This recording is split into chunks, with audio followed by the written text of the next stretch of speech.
Oke, assalamualaikum warahmatullahi wabarakatuh.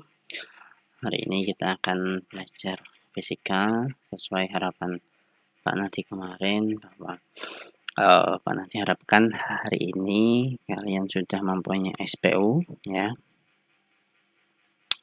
Karena yang kita bahas adalah tentang atom-atom yang ada di SPU.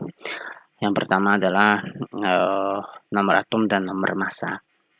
Nomor atom ini adalah jumlah proton ya, yang terdapat dalam inti atom. Ya, disimbolkan dengan Z.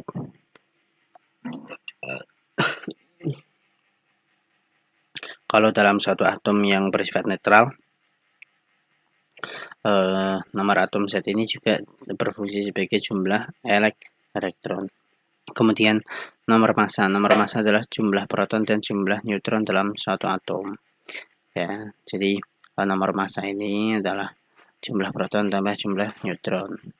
Kenapa elektron enggak diikutkan, sedangkan atom kan ada elektronnya, Pak?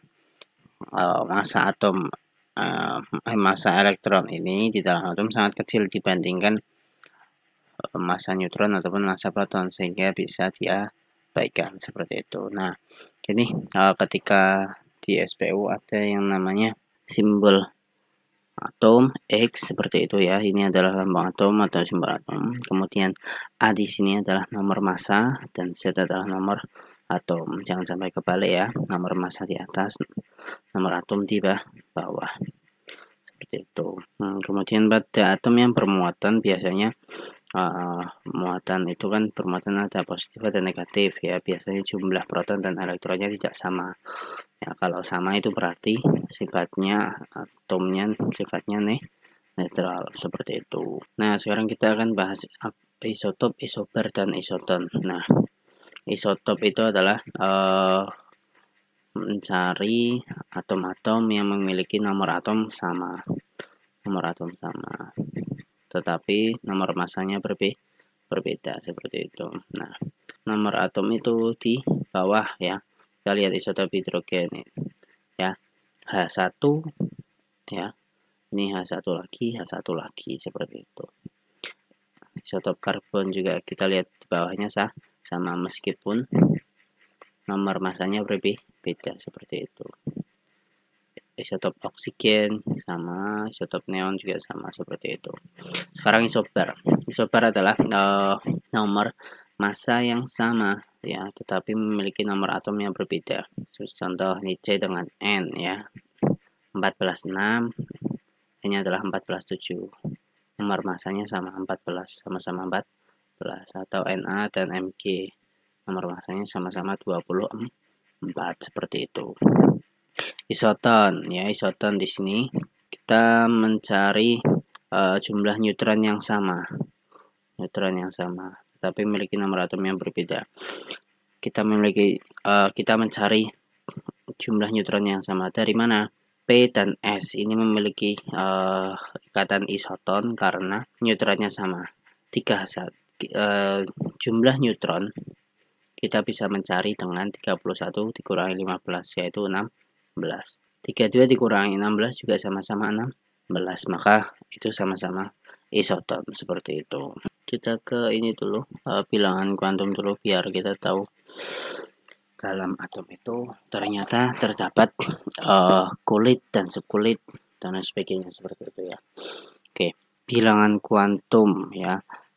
Bilangan kuantum ini digunakan untuk mendeteksi atau mengidentifikasi bahwa elektron tersebut berada di letak mana. Jadi seperti alamat ya. Jadi bilangan kuantum ini seperti alamat dalam kita mencari alamat rumah dan lain sebagainya. Elektron juga sama, memiliki alamat yang dinamakan dengan bilangan kuantum. Nah, ada 4 bilangan kuantum utama. Yang pertama adalah bilangan kuantum utama dan bilangan kuantum azimut, bilangan kuantum magnetik, dan bilangan kuantum spin. Ada 4.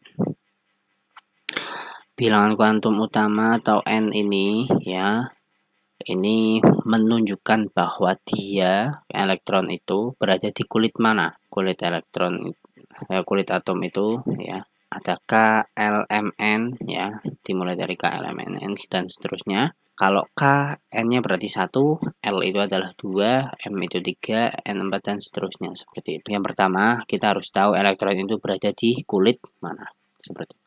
Kalau sudah tahu, maka kita lanjut ke bilangan azimut L. Azimut ini menerangkan atom itu berada di subkulit mana ya. Kalau semisal kulit K itu mempunyai satu subkulit S doang. Kulit L ya memiliki 2 subkulit. Kulit M memiliki 3 subkulit. N memiliki 4 subkulit dan seterusnya seperti itu. Masing-masing subkulit itu terdapat alamat atau terdapat nama lain atau identitasnya. Kalau S itu adalah 0, P itu adalah 1, D itu adalah 2, F adalah 3 dan seterusnya seperti itu ya. Itu adalah bilangan kuantum azimut. Jadi kalau kulitnya elektron ini berada di kulit L berarti N-nya 2. Kemudian ada di subkulit mana? P berarti N-nya 2, L-nya 1 seperti itu.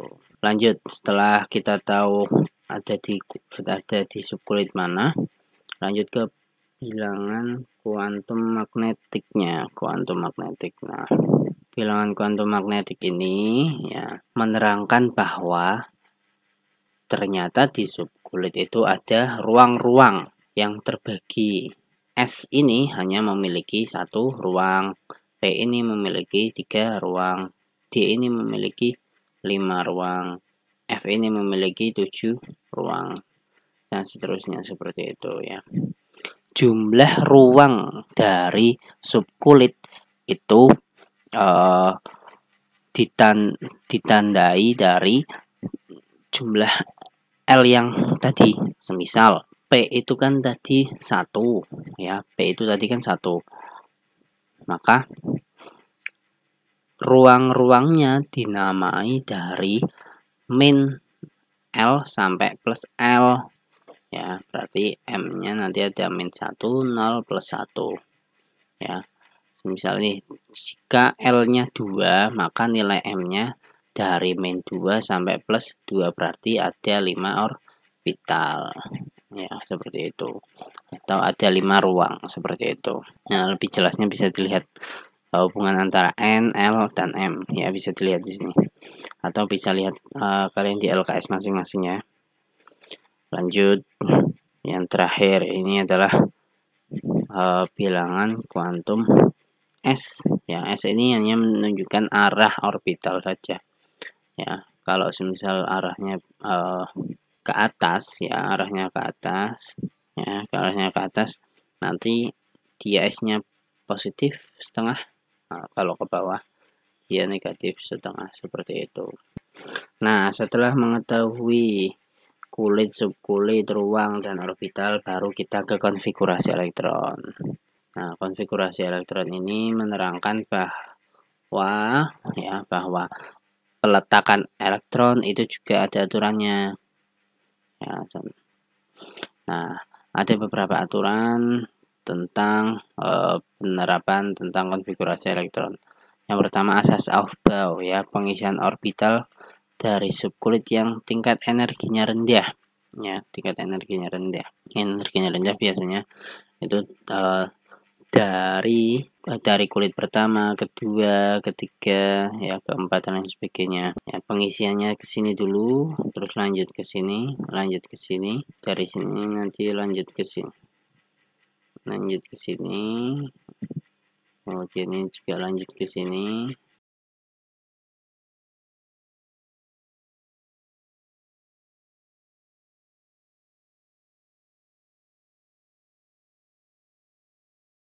Itu Aufbau ya.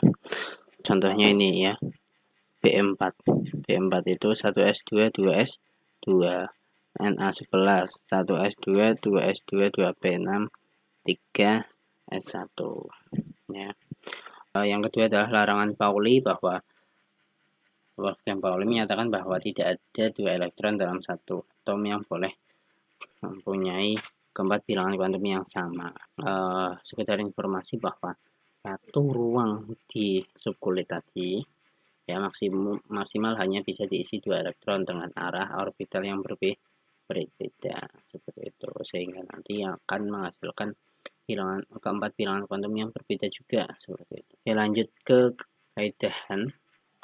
Kaidahan ini ya pengisian orbital dari subkulit mulai proton menempati orbital sendiri dengan spin paralel baru berpasangan. Maksudnya seperti apa? Kaidahan ini menyatakan bahwa semisal di 2P ini kan ada 3 ruang, sedangkan di sini tulisannya 4, berarti pengisiannya harus satu-satu dulu, harus ke atas dulu, 1, 2, 3, baru balik lagi ke ruang pertama, 4 arahnya balik seperti itu ya. Jadi kaidah pengisiannya seperti ini. Semisal itu 2P4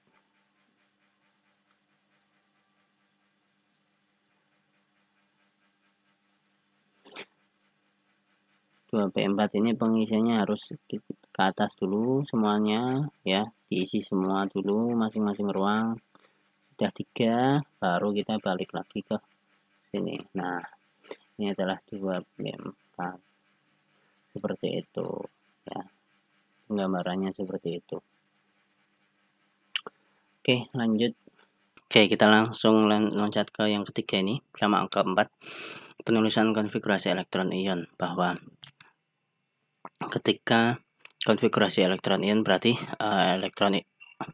atom itu bermuah, dan semisal atom Na memiliki nomor atom 11, konfigurasinya seperti ini ya.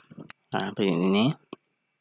Kemudian ketika atomnya menjadi ion bermuatan positif ya, ini konfigurasi elektron ion Na+, kalau dia positif.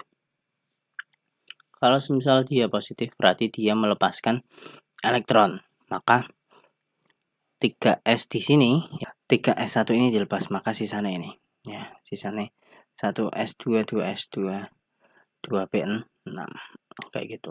Kemudian contoh lagi konfigurasi elektron atom Cl, nomor atomnya 17, konfigurasi atomnya seperti ini. Kalau netral, bermuatan netral, 1S2, 2S2, 2P6, 3S2, 3P5.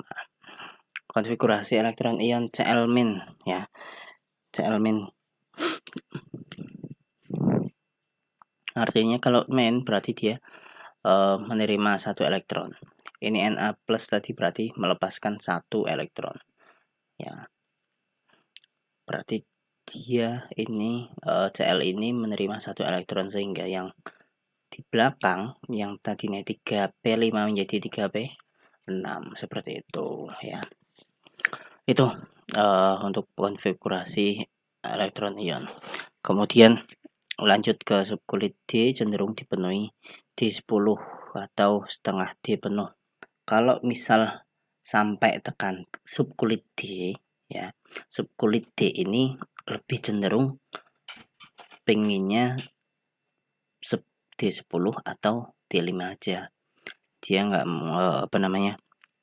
selalu suka penuh D10 atau setengah penuh atau D5 ya. Jadi seperti itu.